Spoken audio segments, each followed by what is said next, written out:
Awesome. All right.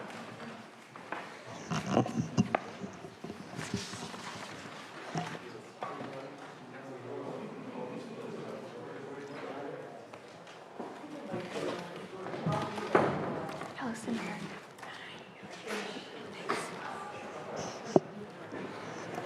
Okay, Senator Liu. Yeah, we're again back to 521, item 8. Thank you. Yes, SB 521, Mr. Chair, members, makes a simple modification to one of California's most important safety net programs, the CalFresh Employment and Training Program, commonly known as CalFresh E&T and CalWorks programs, provide vital job training and placement support, as well as cash aid to needy families with children. Together, these programs get low-income Californians on the path to self-sufficiency and gainful employment. The majority of CalFresh E&T households are headed up by women, and most have completed high school. These are job-ready Californians who, with the right skills and placement, can support themselves and their families. Unfortunately, the CalFresh E&T program is fraught with ambiguous regulations that keep applicants from receiving support. CalFresh E&T offers an uncapped dollar-for-dollar federal match that remains highly underutilized. Only 24 out of 58 counties currently participate in the program. By promoting best practices and collaboration, I hope that SB 521 will scale up county participation in this program. With recent changes to the Workforce Innovation and Opportunity Act and the California Career Pathways Trust, we have an opportunity to not only identify additional match funds for CalFresh E&T, but also better coordinate these programs in a way that will leverage resources and ensure success. So SB 521 is a comprehensive bill that will help job-ready Californians by doing several things. It extends the transitional period for CalFresh E&T participants from 3 to 5 months. It clarifies eligibility language for households that are receiving CalWorks for their children to be also eligible for CalFresh E&T. It formalizes a partnership between CalFresh E&T and the California community colleges in order to increase access to job placement, vocational and training programs, and requiring that CalFresh E&T be included in the state's Workforce Innovation and Opportunity Act. Safety net programs such as CalFresh E&T are an integral component of our pathways out of poverty and into family supporting careers. This bill will help facilitate collaboration with the workforce development system in order to put Californians back to work. I would also like to take the amendments outlined on pages 9 and 10 of the analysis, and I respectfully ask for your aye vote. Thank you, and there is support on both sides, so briefly, do you have some witnesses in support? I do. Thank you. Mr. Chair and committee members, thank you so much for the opportunity to speak in support of SB 521.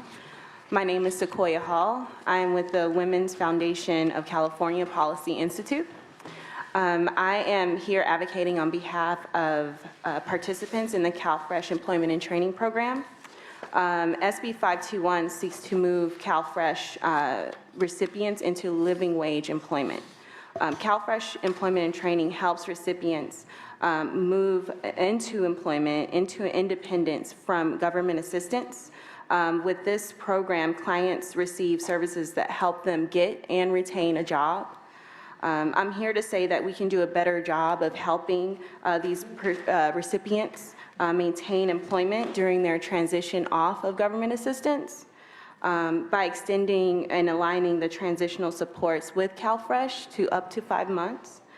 This continued support services such as transportation, work materials, budget maintenance. So also it's proven that this continued support works in counties such as Fresno and San Francisco, that the extended services after benefits have been cut allows recipients to keep their job and successfully support their families. So SB 521 will provide this opportunity for all CalFresh employment and training programs and help move families towards self-sufficiency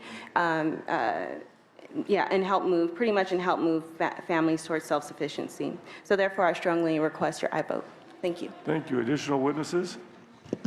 Yes, thank you, Mr. Chair and committee members. Thank you for allowing me to speak in support of Senate Bill 521. My name is Lisa Marroquin, and I am also a fellow with the Women's Policy Institute. The CalFresh Employment and Training Program aims to reduce reliance on the CalFresh benefits by providing training and skills to acquire steady employment. As the Senator mentioned, this program is widely underutilized, and this bill aims to help that year to year. We are currently letting uncapped federal match dollars on the table while many Californians remain unemployed. We just simply aren't doing justice to this program that holds the potential to bring many of its participants to self-reliance. SB 521 would require, as mentioned, the collaboration with community colleges, the inclusion in the WIOA state plan, and this collaboration between these different departments will leverage more of these uncapped dollars and bring California back to work. Let's not leave any more money on the table. I encourage your aye vote on this bill. Thank you. Thank you. Briefly, any other witnesses in support? Thank you, Mr. Chair. Mike Carroll with the Western Center on Law and Poverty. Thank you for allowing our Women's Policy Institute fellows to get their opportunity to testify at a hearing today. And Western Center is the sponsor of this bill, and we strongly support it, too. Thank you for your brevity. Andrew Shane from the California Association of Food Banks in support. Thank you. Rebecca Gonzalez, National Association of Social Workers, California chapter in support. Kevin Aslian, Coalition of California Welfare Rights Organizations, strong support. Thank you. Great. Is there anybody out there in opposition? Are there any questions from the committee? No, but I would move the bill. Senator Berryhill.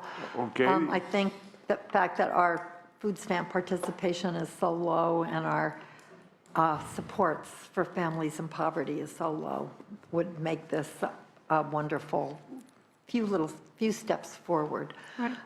Now, was the bill amended? Yes, she took the amendments. Yes. We took the okay. amendments. So, yes, I would Yeah, move the bill as recommendation is do amended. pass as amended to appropriations. Okay, that's the motion. So moved. Secretary, please call the roll. McGuire. Berryhill. Aye. Berryhill, aye. Hancock. Aye. Hancock, aye. Lou. Aye. Lou, aye. Wen. That's three. We got 3. We will keep that open till the rest of the members show up. Now you have what you have. I have another one more, SB 567. Profile item 9, 569? 567. 567. My third bill was on consent, I hope. Yes. Yes, thank you. Mr. Chair, members, SB 567 is a simple bill that would guarantee eligibility to families enrolled in subsidized care for the remainder of the program year, ensuring that families can make long-term plans for economic prosperity and that children receive the care necessary to thrive. The recently reauthorized Federal Child Care and Development Block Grant requires a minimum of 12 months eligibility for children participating in subsidized programs. Further, the federal legislation stipulates that a child should not be removed from care during this period due to a redetermination as long as the family income does not exceed 85% of the state's median income. California already certifies families for 12 months of care. However, we also require families to report changes in income and work status that can result in the termination of care long before the family reaches the 85% threshold. SB 567 is a step in the right direction and would help the state move toward compliance with the new federal regulations. I am committed to continue working with the committee on this topic, and I would appreciate your support on this bill. And with that, do we have witnesses in support? They had to leave. They had to go? Right. Do we have any witnesses in opposition? I don't think so. I don't oppose. We support. Thank you. Coalition of California Welfare Rights Organization, Kevin Aslian. Thank you. Okay, thank you. Do we have any questions of the committee?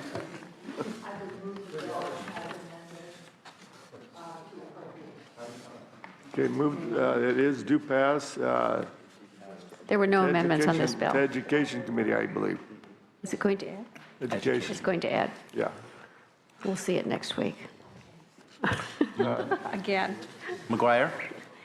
Berryhill? No. Berryhill, no. Hancock? Hancock, aye. Lou? Aye. Lou, aye. Wen? Okay. 2-1. We got 2 votes. We will keep the roll open until later, till we need to. Till the sheep come home. Till the sheep come home, absolutely. Thank you, Senator. What else?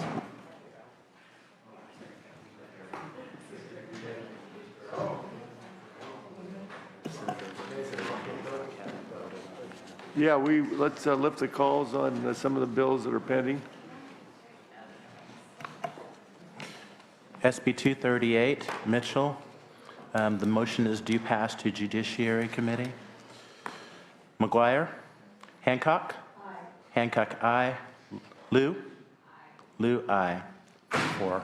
Okay, we're 4, that will remain open. SB 253, the motion is due pass to Judiciary Committee. Berryhill? Aye. Berryhill, aye. Hancock? Hancock, aye. Lou? Lou, aye. That's 5. We got 5 and it will still remain open. Or can we close it? Okay, that bill is out. SB 319, Bell, due pass to Health Committee. Chair votes aye. Hancock? Hancock, aye. Lou? Lou, aye. That bill has 5 votes. That bill has 5 votes. Should we close that out? Yeah, it's out. Yeah, well, it's out then. SB 312, due pass, the motion is due pass as amended to Appropriations Committee. Oh, excuse me, I'm sorry. SB 484, the motion is due pass to Health. And Hancock? Hancock, aye. Lou? Lou, aye. That has 5 votes. That has 5 votes, that is out. Now SB 312, the motion is due pass as amended to Appropriations Committee. McGuire? Berryhill? Hancock? No. Berryhill, no. Hancock? Lou? Actually, you voted on it, I'm sorry. Wen? So it has 1 vote. We're on 312, I'm sorry.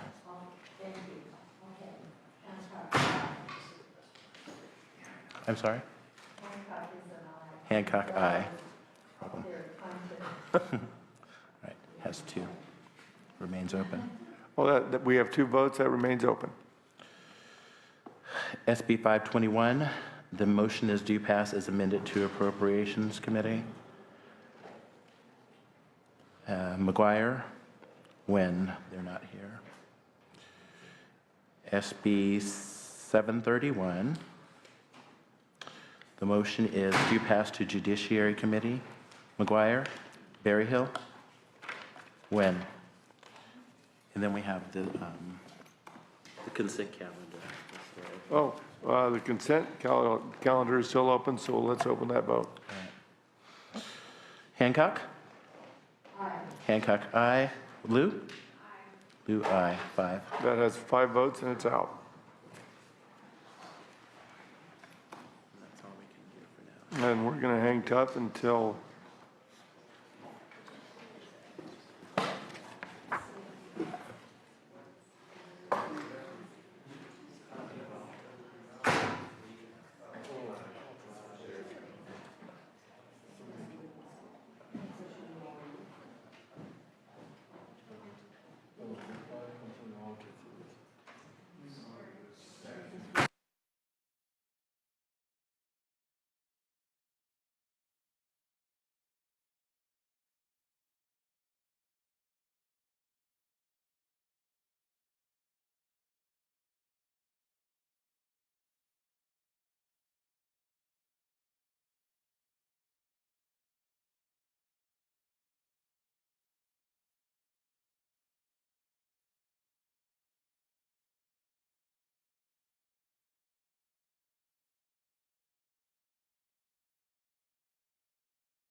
Take 20 minutes. Senators, we're going to recess for 20 minutes, waiting for, Senator McGuire, and then I'll stay, and then if you come back in around 20 minutes, we hopefully can finish this thing out. Okay? All right, thank you.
So, the members, Mr. Chair and members, in California, nearly 1/4 of our residents live at or below the poverty threshold.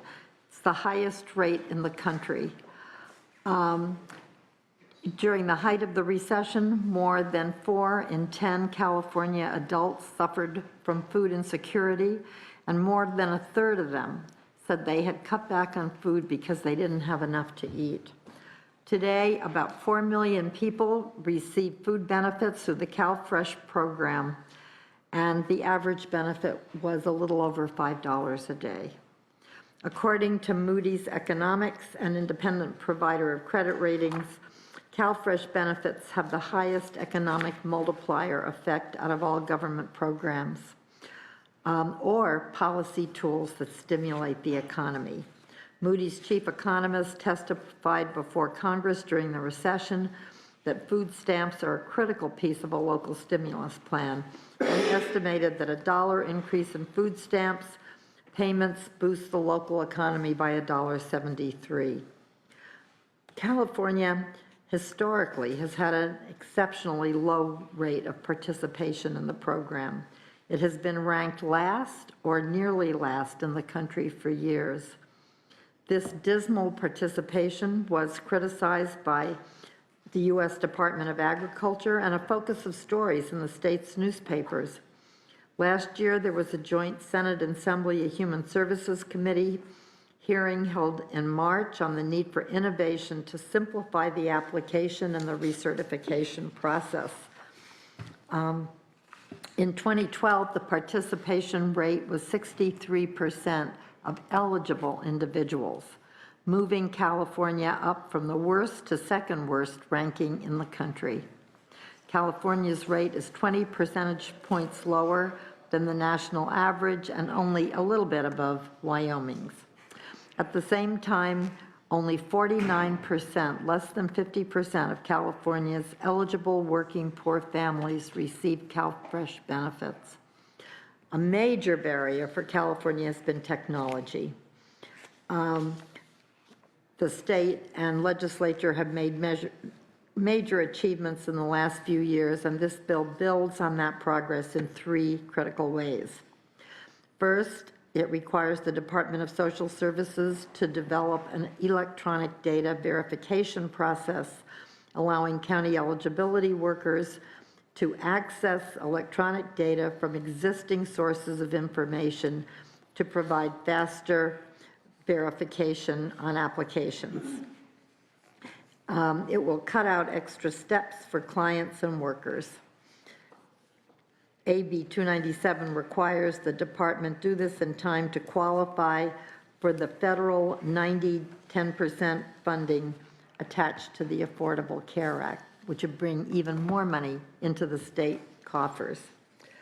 Second, while state law directs counties to conduct eligibility interviews by telephone, most counties still have to print out the interview, mail it to the client, and ask the client to mail it back. Only 7 counties currently are storing telephonic signatures. so they can avoid the snail mail process. SB 297 does two things to fix this problem: requires the Department of Social Services to issue guidance to counties to clarify how to store signatures electronically or telephonically, and directs the state to come up with data storage within the existing eligibility system for counties to use if they don't have a way to do it themselves. Finally, this bill codifies existing practice about when a county should conduct a face-to-face interview rather than a telephone interview or an electronic interview. With us today is Andrew Cheney, Policy Director of the California Association of Food Banks.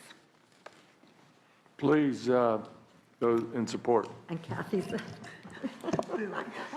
Thank you so much. Thank you, Mr. Chair and members. Again, Andrew Shane with the California Association of Food Banks. So in addition to providing emergency food, our association manages a network of nearly 50 community-based organizations in 29 counties who are assisting low-income Californians with their CalFresh applications.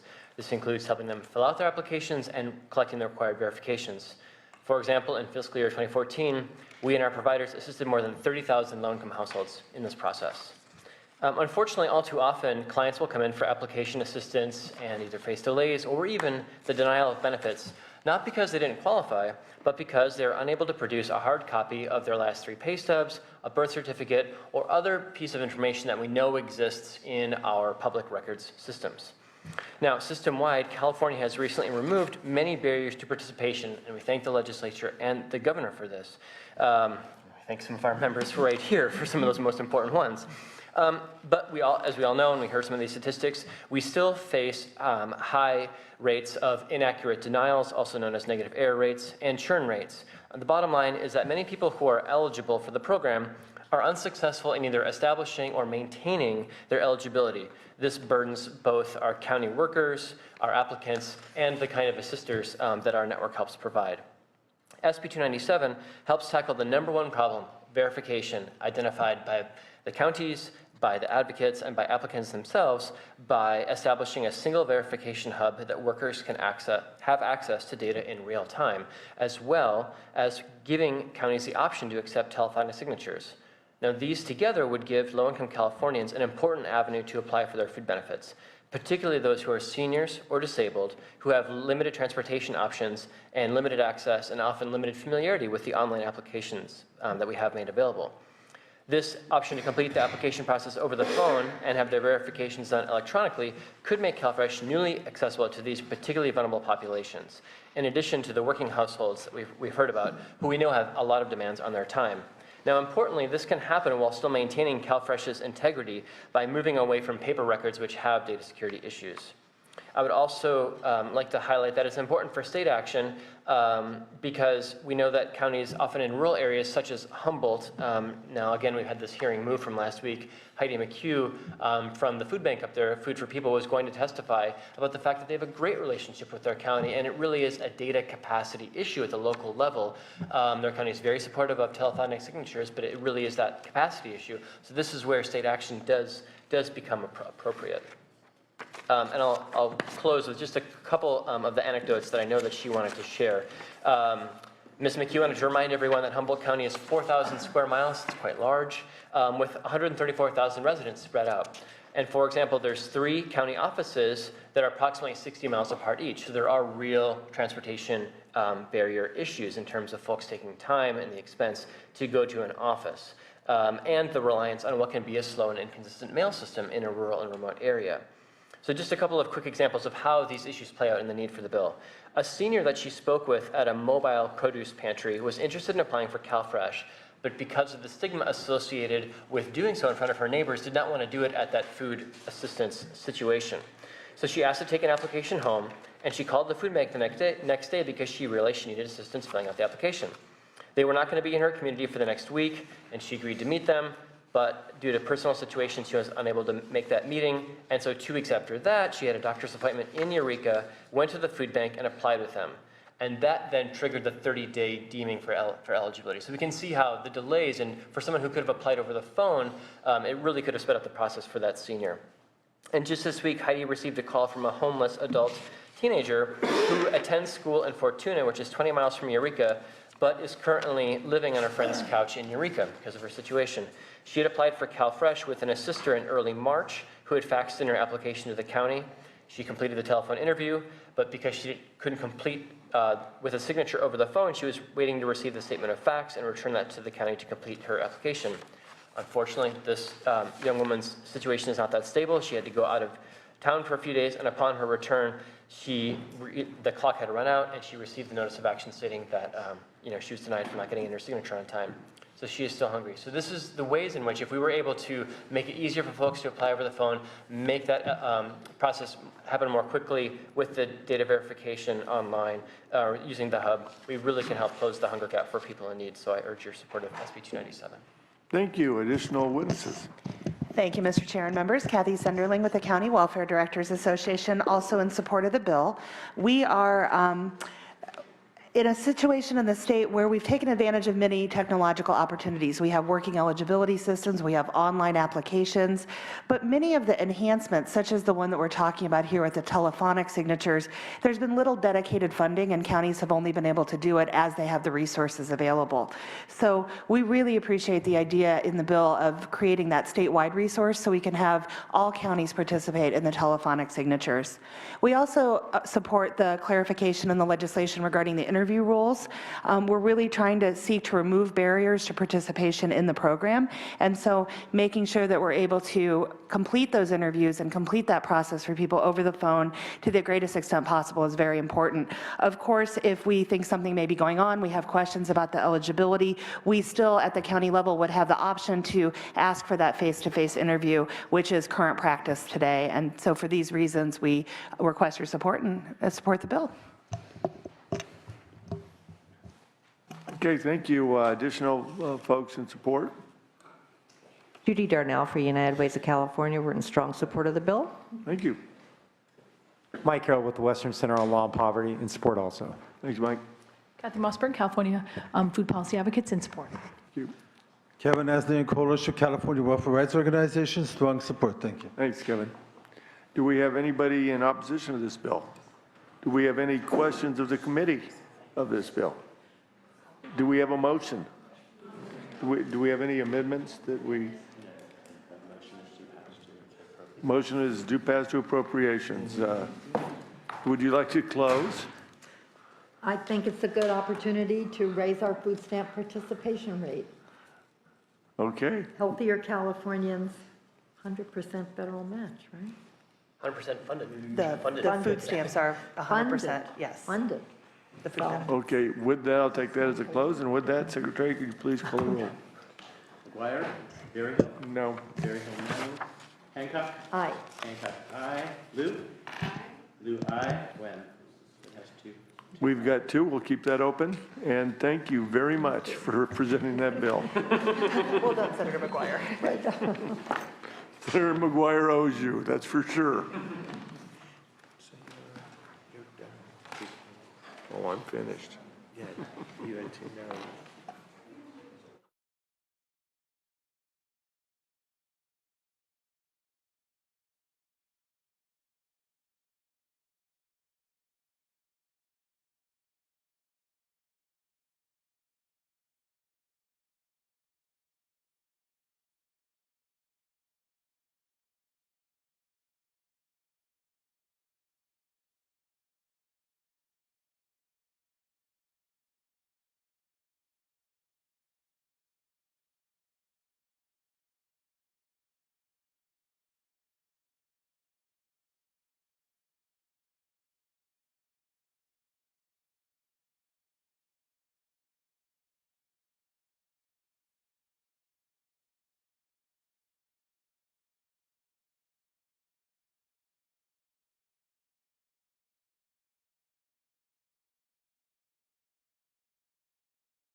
Aye.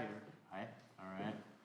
SB 297, McGuire, it's yours. It has 2 votes. and Two? Two yeas, two yeses and 1 no. Aye. Aye, all right. It has 3 votes. And SB 312 has 1 no and 2 ayes. Aye. Aye. 3. And SB 521 has 3 votes. Aye. Aye. SB 567 has 1 vote. McGuire, 567. It has two votes and 1 no. 2 yeas and 1 nay. Aye. All right. So that's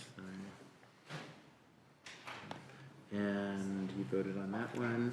SB 731, Leno. Aye. Aye. All right. It has 3 votes. Huh? Yeah, you should say that. So SB 2. SB 2. SB 238. Okay. Yeah. All right, so just taking a look at this, so we have SB 238 Mitchell pass on a 5-0 and will be moving forward to judiciary. We have SB 297 passing on a 3-1, and it's going to be moving into appropriations. Looking at Senate Bill 312, that is going to pass on a 3-1, amended to appropriations. We have Senate Bill 521, that was a 4-0 in favor. It's going to pass as amended to appropriations. We have Senate Bill 567, that's going to pass on a 3-1, and it's going to pass to the Education Committee. We have Senate Bill 731, it's going to pass on a 3-1 and passing to Judiciary Committee. And the consent calendar was passed on a 5-0. I have a 3-1 here. It was 3-0, yes. Oh, I apologize. Let's correct that. So 731 is a 3-0 passing to judiciary, correcting that 3-1 vote. All right, we are officially adjourned and going to be closing the roll. Thank you very much, and I'm sorry about the delay, you guys.